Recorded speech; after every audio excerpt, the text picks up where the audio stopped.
Hello, welcome to Tri-City SuperCon, the comic illustrator Q&A. First I have David Ross, illustrator of Iron Man and A True North and various other books. We have Andrew Thomas. You've known him as the creator of Ulrich of the North. He's also drawn in Captain Canuck and Little Junior Captain Canuck. Get into that as well. And this is a Q&A, so let's go. What got you gentlemen into comic books?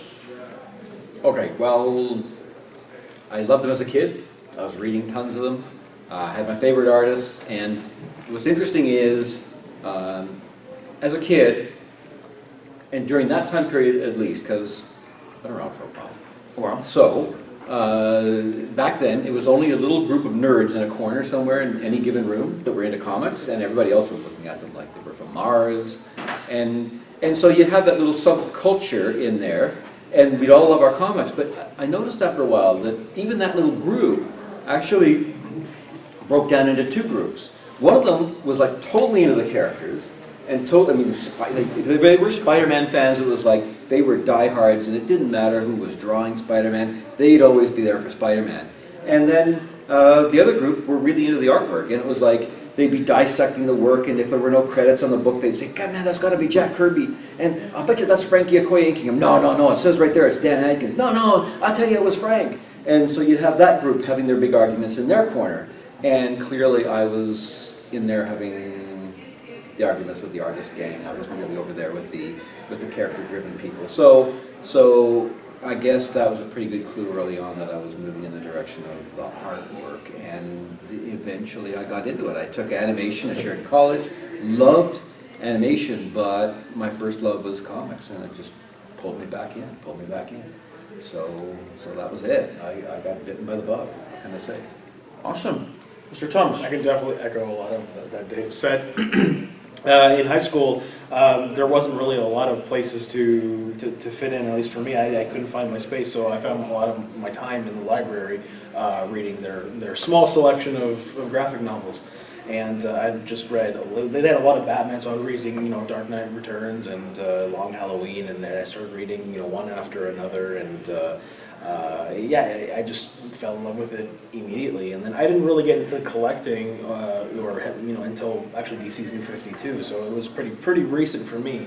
And illustration I've been drawing as a kid, and I've always knew I wanted to pursue a career in some sort of illustration. I wanted to work for Disney for the longest time. I went to school for game design, so studying all that, but just like as David said, that love of illustration, pulled me back in. Instead of pursuing a career in video games, I went into comics. So it was just doing what I love for the sake, with the fact that I love it and for the sake of the art, yeah. Okay, so, it's tough to say, hey, I want to get into a career drawing comics. What made you just say, I'm going to do it, and what did you have to do? Because seriously, you can draw all day, but you got to show someone, right? And so it's got Yeah, well, there were some great venues.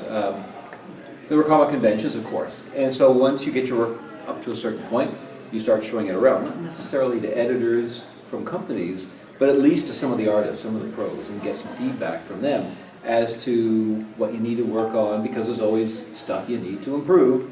And they might look at it and say, well, your faces are great, but your figures are looking a little bit stiff, so you got to work on making them more fluid. Or they might say, hey, your figures are great, but how come there are no backgrounds? Maybe you better start working on your background rendering and get that up to snuff.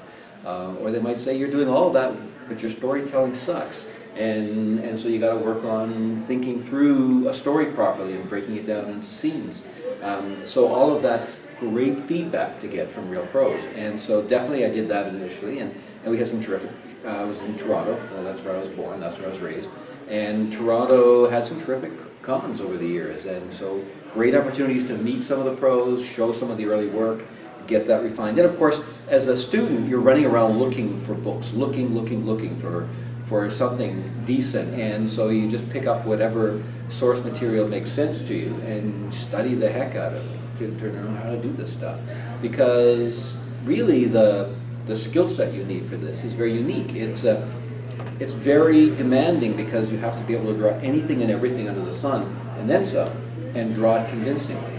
It's a lot. I mean, a lot of artists go into specialty areas. I always say there's the guys who did airbrush fenders and grills on cars, and that's their specialty, and they can spend a whole night just doing the grills of cars, and I think it's marvelous, but not us. We have to draw a really good grill on a car, and then the trees, and then the houses, and then all the people and sitting around at restaurants, and they've got to all look convincing, and then bashing each other through walls, and that's got to look convincing.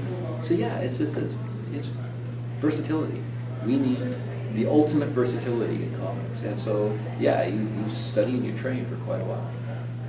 Yeah, definitely. One of the first, probably the first con I ever did was the Niagara Falls Comic Con. This was in 2013, and I was just there doing, selling these prints and of Batman and your typical Comic-Con setup. You're selling the art prints, but I figured that I wanted to do. I knew I wanted to do more, and I knew I wanted to. I had a story that I wanted to tell, and I wanted to figure out how to do it. And it was getting feedback from other pros and learning how to tell a story within that visual medium. All the sequentials. How do you go from here to here, and how do you tell these certain beats? And sometimes you're you're afraid of overthinking it, saying there might be too many panels on the page, and then even finding a style to suit. I mean, even up until recently, I really thought I had a style down, but then I found myself being pulled toward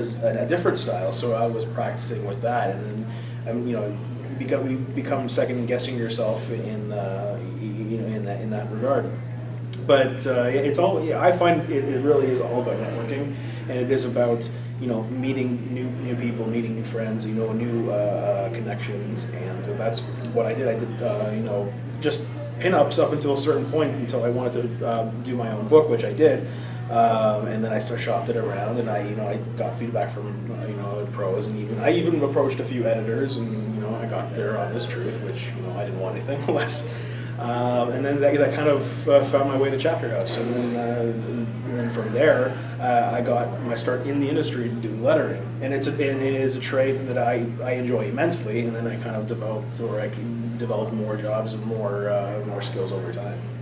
So it was a slow process, and I'm years and years ahead of me of still learning, and I don't think it'll ever stop. I don't think it ever ends. I mean, the whole thing with if you are open to it, that is, you really are serious about your craft, and this is really tough. It's tough for an artist to be seriously objective about their work. I mean, I always tell my own students, because I teach as well, that I tell them, look at your work in the mirror, or in reverse in some way. Maybe if it's on bond paper, you just stick it up to the light, and you flip it. But it's not your work anymore. It's like you'll see things like eyes aren't lining up, or an arm's too short proportionally on something, and you wonder, why didn't I see that a minute ago when I was looking at it normally? Well, it's because it's really, really hard to be truly objective about your own work, and so there's always room for improvement. I mean, no matter what a person thinks, and I think it's a lifelong process. I think you're quite right. Andrew, absolutely. Now, you've been to Sheridan College and took animation. Yeah. Doctor himself has taken animation, and from what I learned there was storytelling. They taught us how to do storyboards. So when we broke down a few movies, and we go, okay, this is how Disney did it, right? So it's not just one static shot. It's like, okay, here's a shot, then you cut to a close-up, then you cut to a long shot, and then you cut to a different angle. Has that helped you a lot in comic books? Hugely. I mean, what I owe to the animation training is a couple of things. One of them is exactly that. The storyboarding, and not just the storyboarding, but the storytelling. In our story writing classes, they talked about how to edit. I remember that really clearly, and it's had a profound effect on me when I'm working on my own project work, and that is that even if a sequence is kind of fun and sort of, tickles your funny bone or whatever, if it doesn't advance the plot, then it's susceptible to being edited out. That there's a point at which you throw everything at the wall, and basically then it's this pruning out, culling it, getting rid of the stuff that isn't necessary. And so you have to be very hard on it yourself. You got to be pretty tough in the decisions you make about culling all that stuff out. And they were really good about us being tough at school on that. and it was a good learning experience. The other thing is posing. And I found that when I was just posing as a comic book artist, you would just do whatever looked cool, was graphic, you know, let me move this leg over here, that looks really cool. And it wouldn't necessarily have a lot to do with reality, whereas in animation, because each pose that you draw is part of a movement, you have to think about the center of gravity, the distribution of weight, the physics of the motion, all of that has to go into place. So you just don't throw a leg out there because it looks cool. You throw the leg out there because it balances the character or shows that the character is tipping off of a center of balance because he's in the middle of a motion. I mean, it's there very specifically, and so you have to think through your poses a little more carefully for animation, and that I'm very, very grateful for right now. Now, do you find yourself looking in the mirror to get reactions, facial reactions for your characters? And do you actually stand up and practice the poses? Yeah, I finally made it. Hello, Leonard Kirk is here. All right, Leonard, come and grab a seat. I made it through the parking lot, also known as the 401. Oh, yes. Okay, well, congratulations. We just started this as a small video since we didn't have any fans, except one person right there. Sorry, who's Leonard? Hello? Hi, who's Leonard? This is Leonard. Yes. Yeah, who is Leonard? Leonard Kirk. Leonard Kirk has a background of, you're currently working on Black Panther? No, I'm currently doing some of the Star Wars comics. Star Wars comics? Yeah. He's done Black Panther. He's done Fantastic Four, Okay. the X-Men, X-Force was it? X Factor. X-Factor. Okay. He's got a whole resume, like a mile long, of the comics he's done. Mostly Marvel, correct? For the past dozen or so years, yeah, but I was with DC for about a decade before that. I saw him at his table, I saw this fellow at his table, yeah. Okay, perfect, now we're good. All right. All in. All in. All right. Yeah. Okay, thank you for joining us. I know traffic was terrible. Kitchener on a Friday night, it's expected. Pretty well. I know. The construction everywhere else doesn't help, Oh my gosh, the construction coming in was great. It's either construction or it's winter. right? The only thing that's more frustrating is when you hit this patch and you're just like, why is it so slow? And you're looking, it's like, I expect to see construction, I expect to see an explosion, I expect to see an accident, I expect to see someone moving a house or something. And then you get past it and suddenly everything's speeding up. You're like, there's nothing. Not even a dead squirrel on the road. There's nothing. Which means either they cleared away some huge mess or it was just a bunch of people slowing down for some Whatever reason. They're on their devices. Because they do that. They do that. Well, all it takes is like one car to hit the brakes, and suddenly the car behind them brake, then they brake, then they brake, and you have this one little patch where the car is just repeatedly slow. It's like a kink in a set of dominoes. At that exact spot, every car hits the brake because every car ahead of them hit the brakes because every car ahead of them did. So you just have this one little spot that's slow. Yep, that's traffic. Anyway. Pretty well, yeah. Well, like Toronto, Kitchener has two seasons, winter and construction. Yeah. We're going through construction now. And now sports. So, Leonard, we were all discussing of like why we got into comics. Yourself? What inspired you? Oh, good. Mostly the wild parties and the sex. No, actually, I pretty much decided that I wanted to do comics when I was 12. Either that or be an astronaut. As it turns out, I'm terrified of heights. So I went with this. And yeah, I thought about doing other things here and there, but I was really just drawn to doing comics. And I was constantly, I wasn't really doing anything to be published until I got to university, but I was drawing things, coming up with ideas, playing with stuff. I just took some general art courses in university. I didn't really want to focus too much on commercial training. I knew what I needed to in order to make the comic book. I was really just trying to refine my other skills, just my drawing and painting, what have you, focusing on that. But yeah, I've just always enjoyed comics for as long as I can remember. When you said you're working on your own comic, you're working on your own comic book for yourself, or you're just trying to get into the business at the time? At the time, when I was in university, I was actually doing a weekly comic strip for the university newspaper. I wound up doing that for about a year, and a few little cartoons stuck in here and there, stuff like that. I haven't actually done any self-publishing or any production of my own work really since then. I have written one or two stories, things that popped up in some of my Star Trek Deep Space Nine work way back when. I was mostly drawing, but I did write some of it. And recently, I'm actually very happy with a little 3-page number that I wrote, penciled, lettered, and inked, just did the whole gambit for a cute little anthology project that Hope Nicholson is putting together for Bedside Press, focusing on convention stories, whatever stories you have, good stories, bad stories, ones that pull your, drive you crazy, what have you. And I had one from an event, which I will not go into because I'll end up spoiling it, but just a little, just a teeny tiny little frustrating adventure I had at San Diego in 2005. That sounds like a really cool idea. Like have a bunch of artists go with you and like create little anthologies of what you guys go through. Mm-hmm. That could be cool. I'm sure there's a lot of really cool background stories that happens, like your Oh. wild sex parties that you talked about. Oh, yeah. Well, I'm not legally allowed to illustrate any of that right now, but No, there are ways around it. Shadows and, we've all been there. oh, there are plenty of wild stories in conventions. I mean, not even, plenty of them you could actually tell as well. I mean, some of them, one of my absolute favorites, it was sort of related to one that I went through where I'm a huge fan of schlocky B movies and stuff like that, and so every year, whatever convention I was going to, if Troma had set up a booth, I'd go over there on the last day because, of course, last day of the convention, everyone's trying to get rid of all their stuff. So you walk over there, and they're selling movies like 3 for 1 or whatever, and I'm just walking away with armfuls of films and what have you. And one year, again, this was also in San Diego. Lloyd Kaufman was there with the group, and I didn't realize that they were selling some props for charity.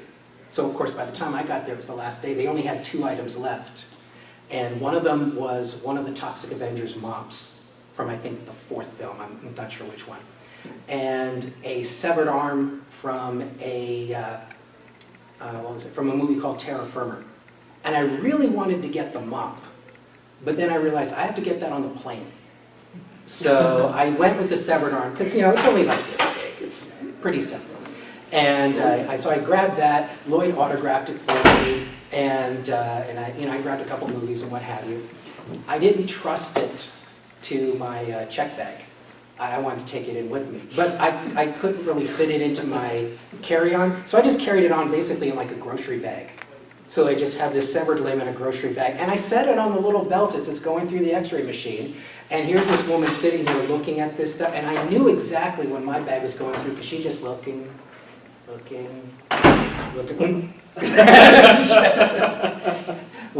And of course, she knew it wasn't anything real, because you would just see the outline of the arm, there's no bones in it. But it reminded me of a story that I absolutely adore. I apologize, this has nothing to do with Captain Canuck, but it's still one of my favorite convention stories of all time. I forgot who it was. I want to say I think it was Dave Gibbons. He was talking with another artist. It might have been Bernie Wrightson, I'm not sure. But whoever it was had this wonderful, beautifully anatomically correct skeleton. But it was a little one, like a little 3 foot tall, just tiny little skeleton, but it was beautifully detailed. And he said, "Oh, this is fabulous. Where did you get this?" And I said, "Oh, I got this and such and such." And I, "Oh man, I'd love to get one." I said, "Hey, listen, I'll get one for you, no worries." And so at another convention, I believe it was at San Diego, shows up, has this box, and said, "Here you go," opens it up, there's the skeleton. I said, "Oh, wonderful, thank you very much." Takes it and has a little handle on it, and he's taking it home. And like me, he doesn't put it in the check bag. So he takes it to the airport, puts it on the belt, and it's starting to go through. And again, there's this woman sitting here who has obviously seen everything. That's the look on her face. Like, she's seen sex toys, she's seen handcuffs, she's seen everything go through the x-ray machine. And then along comes this little skeleton, and she just jumps up from her seat. It's like, "Oh my God, what the hell is that?" And everybody's like, "Whoa, whoa, whoa." And security guys, this of course is after 9/11, so there are guys running up with guns. What the hell's going on? What? And then after a couple minutes, everyone calms down. It's like, oh my goodness. And then the most amazing, I would have paid money to see this.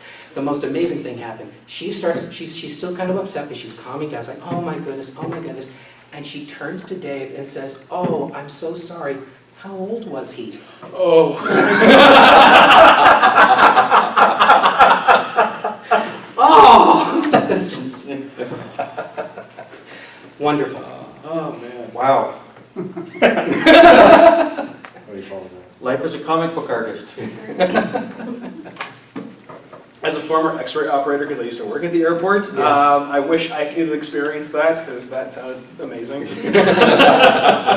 Break the monotony of the day, that's Yeah. for sure. Oh, yes. Wow. Do you have any cool stories similar to that? No.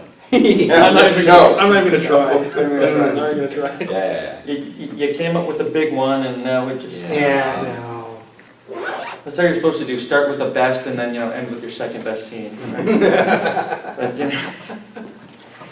I have a question. What's the first thing you guys ever drew? Like draw, I guess is the proper word. Oh. First thing I remember drawing, period. Well, I anything guess at all, or- in your career, like what, Oh, before okay. you kind of got to, and like in the comics, like did you just draw like, Because the first thing I remember drawing, or the first drawing I remember at all, was during, I guess it was like preschool or kindergarten class, where we had this project and we would draw on this circular piece of paper and just do this little design on it. And this would have been, I guess, 1972. And yes, I am, that won't shut up. And so I drew this little thing on here, and then they had this way of baking this design onto a plate, and we would give it to our mothers. And that's one of the first things. And I just drew this like this little road that went around the entire circle, and little trees and but all the while like this is the ground, so it's almost like it's like the interior of a rotating space station. So you have all the little stuff along the edge, and then the little car that's obviously going around there. And that's the very first thing I remember drawing. Well, that's what I remember is cars and flying saucers. Mhm. I was totally obsessed by cars though as a kid, and I would be spotting all my favorites on the roads and trying to do drawings of all the various cars that I loved, and then I lost interest in cars, and people were saying, well, you used to love cars, you're obsessed with cars. What happened? I said, the cars got really ugly. Sorry. The cars I remember from the 60s were Yeah, a thank thing you. of beauty. Thank you, 1980s. Yeah, all those ugly wedgy things and Oh, but they all turned into Kleenex boxes on wheels. Really, They were yeah. all just the only thing that even had the slightest curve was the Firebird, the Trans Am, and even then Yeah. it was still boxy, but at least it had a little bit of a bend to it. yeah, those were lean years. Yeah, and the only reason I even remember anything fondly about the Trans Am then was because, of course, of Knight Rider. Right. That's it. Of If course, it yeah. wasn't for that, if it wasn't for that, I don't know that I would think of any 80s cars as being memorable. Maybe the Satellite Sebring had that really, really long front on it, and a funny kind of a sort of long elliptical sort of grill on it with next to no bumper. And then, of course, that had to disappear because they decided that for safety's sake, they all had to have these mega bumpers on. Yeah. And that's when they really became like your Kleenex box. The very first car that I had, I'm sorry, this is a little tangent. We were digressing. I mean, It was, I was very fortunate. I had a 1980 Pontiac Sunbird, but of course it was built in 79. Okay, So it yeah. still had the curves. Yeah, yeah. And it still looked gorgeous. It was still one of my favorite cars. I wish I could have driven it longer. And basically the Sunbird was like the poor man's Firebird. The body was a little less detailed. The interior was almost the same as the Firebird. A little bit smaller, a little tighter, but it was almost the same thing. And obviously a smaller engine. But then again, smaller by their definition back then meant that I only had a 6-cylinder instead of an 8. And whoever owned the car before me decided to put a gigantic gas tank on it, so which limited my trunk space. But it also meant that I only had to fill a tank maybe twice a month. I was just trying, whatever. Sweet. It was fantastic, and there were a number of times. This is before self-serve really took off. I mean, it existed, but I didn't bother with it because I figured, oh, there's someone there. I'm not getting out of the car. And there were more than a couple times I'd just be watching the person filling the tank, and every now and then they start glancing underneath to see if there's a leak because it just kept going and going and going. Oh. Yes. What did you remember first drawing? I don't know if it counts, but handprint turkey. No. yeah. Okay, right. Either that, I think it was either that or it was actually a self-portrait. But this was in kindergarten, so Yeah. it wasn't just scribbles in here and there. I hope it was in kindergarten. Just learned it Tuesday. last week. Yeah. Just, Hey, I gotta try one of those. and I think when I actually did like a full pinup, recently, I think it was my own rendition of Detective 27, the first appearance of Batman. So he's swinging in there, he's got the henchman in his arms, and so I did that, and then I tried my hand at practicing inking and then coloring and that kind of stuff. So that was one of the first things I ever did, to kind of practice and hone the skills, and even then it was like a long way off from now, but that's growth for you. I remember doing a lot of that, being inspired by the comics I was reading, and that was really my reference for drawing a lot of stuff. I mean, I was interested in drawing the characters anyway, but there were also specific, excuse me, specific artists that I really liked, and one in particular was Sal Buscema. But the funny thing was that I didn't realize at the time I still liked Buscema's work. Later on I saw more of it as others were inking him, like Ron Palmer, and then he came inking himself. But what really turned me on was at the time I started seeing it, Ernie Chan was inking him. And his work was amazing, because if you looked at Sal's pencils, they were okay, they were there, they told everything, they did everything they needed to do in the panel. But then Ernie would come in and he would just detail the heck out of the bodies and the muscles and put it on. He just went crazy. It was more of a comparison between someone, say, doing layouts and finishes rather than pencils and inks. Yeah, I remember that, real textural work. Very, very, very textural, very detailed. And I didn't realize at the time how much of the work was his rather than Sal's.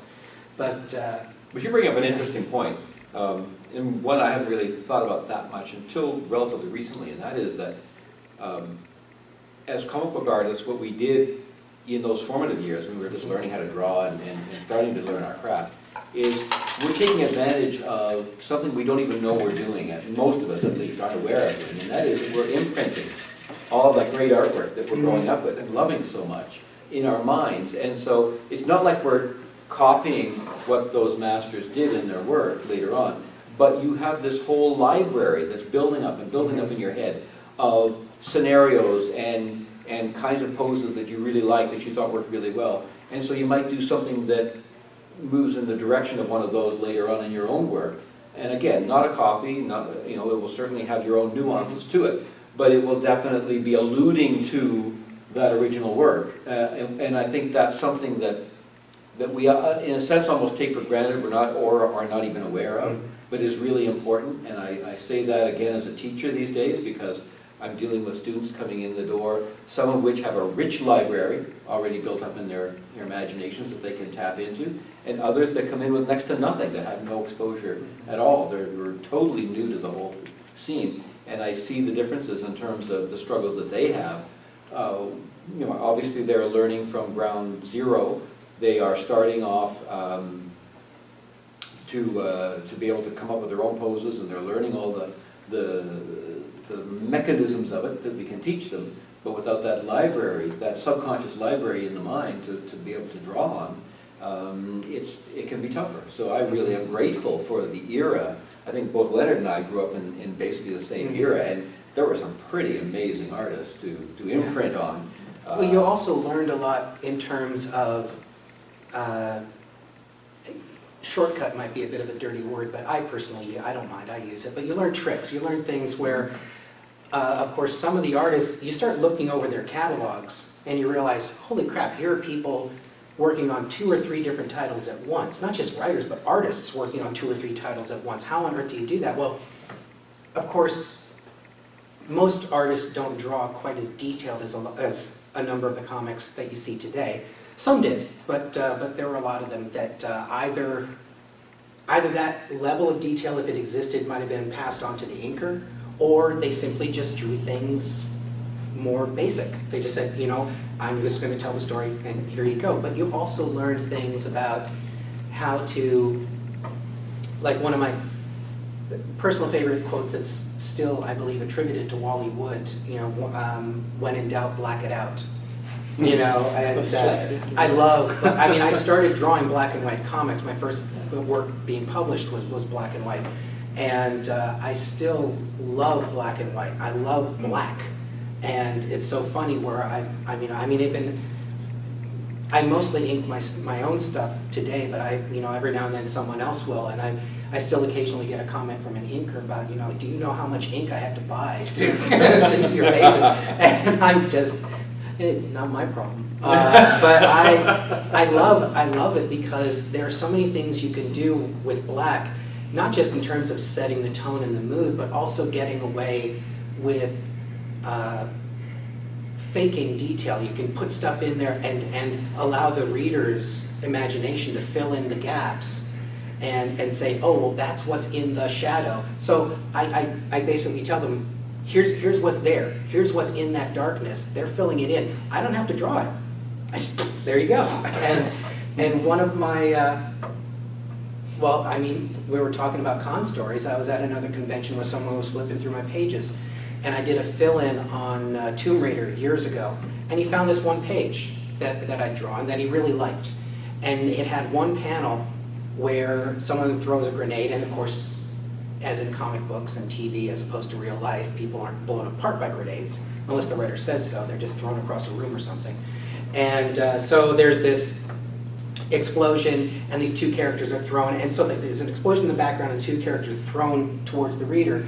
And the way that I drew it was these two characters are silhouetted with this bright flash behind them, and just a couple little bits of debris, and that's it. Just something very basic and simple to display what's going on. And he's looking at this and said, I remember this page, this is awesome, I love this panel right here. And he goes on about the way that it tells everything without really showing everything. It's just the graphic nature of it. It's so, and he's just going on and on and on about it. I didn't have the heart to tell him that the reason why I drew it like that is because it literally took me 2 minutes to draw that panel, and I'd skipped breakfast and I was hungry. So I just did that panel, 2 minutes, because someone else is inking, so I just had to do outline, outline, debris, XX, done, get a sandwich. That's why I drew that panel that way. Yes, I was still trying to tell the story, but it really had nothing to do with all this other stuff he went on about. Kind of a necessity is the mother of invention sort of thing, exactly. Right? And I just, like I said, I didn't have the heart to tell him. But then he didn't buy the page anyway, so screw it. I should have told him I didn't. Right? But it's interesting. Design and layout of a piece is often the most important thing. Not the amount of time you spend on it or the loving rendering that might go into it. And I can think of certain panels, again, going back to some of the masters that I remember. And years later, if you haven't looked at the work, you might think of a particular scene in a particular book. And if you went back and reviewed the real one, you'd say, oh, I thought it was bigger than that. It's just a little strip panel like this. Yeah. Because that scene really stuck with you. And the image, that imagery really stuck with you. And so it's a good composition will do that. It will really imprint itself in your brain, whether or not it's a big panel and whatever. It's the design. And very often it's the use of the space as well as the elements within it that makes that composition really resonate. So when you hit it, you consider yourself very fortunate and move on. But yeah, for a young artist, I always say, don't try to fill the panels necessarily with your figures. You need to come up with the design, and the space often helps to come up with the design. Keep it simple, right? Yeah. Keep it simple. Don't be a George Press. A lot of times. Yeah. Well, the thing is that even on some of his very complicated and detailed and crowded panels, he still keeps it simple as well. And he has to, because if you have a page where you've got dozens of characters, you still have to be able to follow the story. And if you can, then obviously he is still keeping at least some of it simple. You're able to go from here to here to here and say, oh, that's where the eye is supposed to go. And whether you're drawing 3 characters or 300, if that's the way it's supposed to go, and you do that, then good. The best compliment that I think you can give any comic book artist, and I certainly appreciate it, is for someone to look at your pages and say, I pretty much get the gist of the story without a word of dialogue on here. Because that's really my goal when I'm trying to tell the story. And if I've done that, then great. You guys have a favorite superhero you like to draw? Since we're at a Comic-Con? I may be biased, but or without sounding biased, I do enjoy drawing Captain Canuck. That, and I do enjoy Batman, but I'm a man of very simple taste, so. I can't really talk about a specific character, but I like the ones that are really live and gymnastic, because to me that's the fun, is coming up with the poses for those kinds of characters. They really push you to push your own posing, your freehand posing. So for me, it's like a Spider-Man or Black Panther or Captain Canuck, any of those characters that do a lot of gymnastic things where you want to get a beautiful fluid action into the pose. Yeah, I'm there. I love that stuff. Yeah, it's really hard to pick a favorite, especially after doing this for like 25, 30 years. It's just, yeah, I have a hard time naming anyone in particular. I can think of particular projects I've worked on, you know, things like Agents of Atlas and, what was the, yeah, of course, Captain Britain. Other thing, and of course Fantastic Four, and there are characters there that are a lot of fun to draw. Obviously The Thing, he's a lot of fun. He's fun to draw, I should say. The Thing is fun to draw once you get the hang of him. He's the kind of character that you look at him and you think, oh, this should be pretty simple. But then the first time you try, it's like, that just doesn't work. And you try again and again and again. Once you get the hang of it, it's not so bad. But he's a deceivingly simple design. And part of the thing with The Thing is it's tough for those of us who come at this from a more illustrative background, because we want to make something coherent. We want to make it consistent from every angle.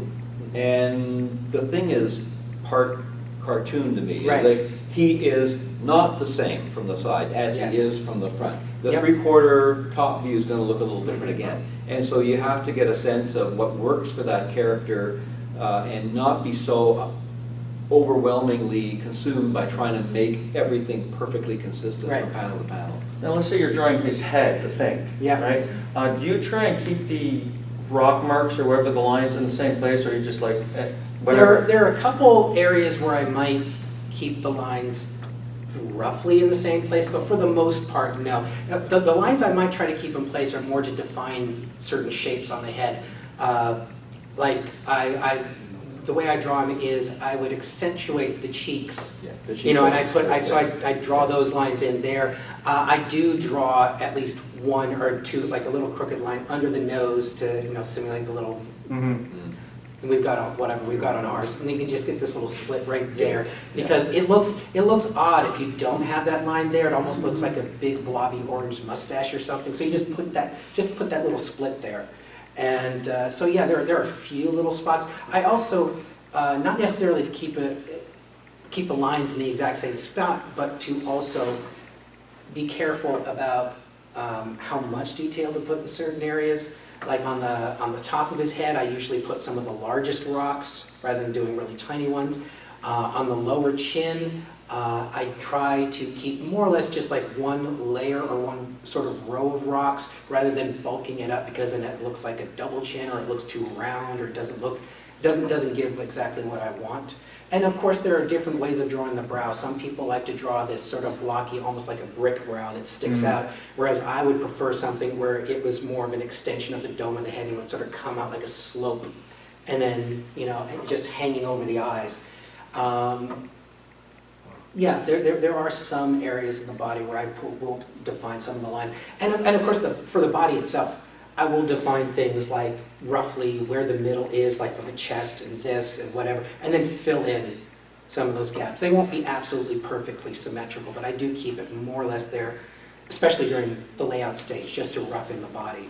You know, it's there anyway, and then it winds up showing up again. And sometimes it's necessary just to help define the shapes, especially for things like foreshortening, because there are times where you will put in those lines that sort of, if you have a fist coming towards you, to divide from the shoulder to the upper arm to the lower arm. Because if it's not there, then you just have this squish mass of rocks, and you can't always tell exactly what the shape is. You take all of that into account. Any figure, basically. If you don't get some of those basic structural elements, those landmarks, Right. in there to help you to keep track of what you're doing, it can be tricky. Yeah. Okay, we're getting short on time here. Any questions you guys have for these artists?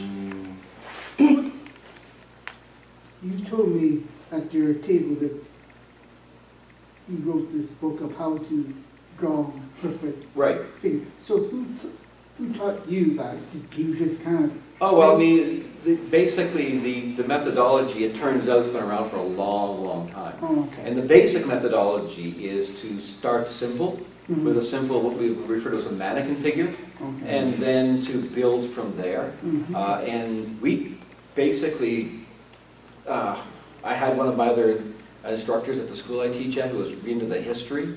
And I said, see if you can track this thing back. Find the earliest examples of mannequins being used in artwork.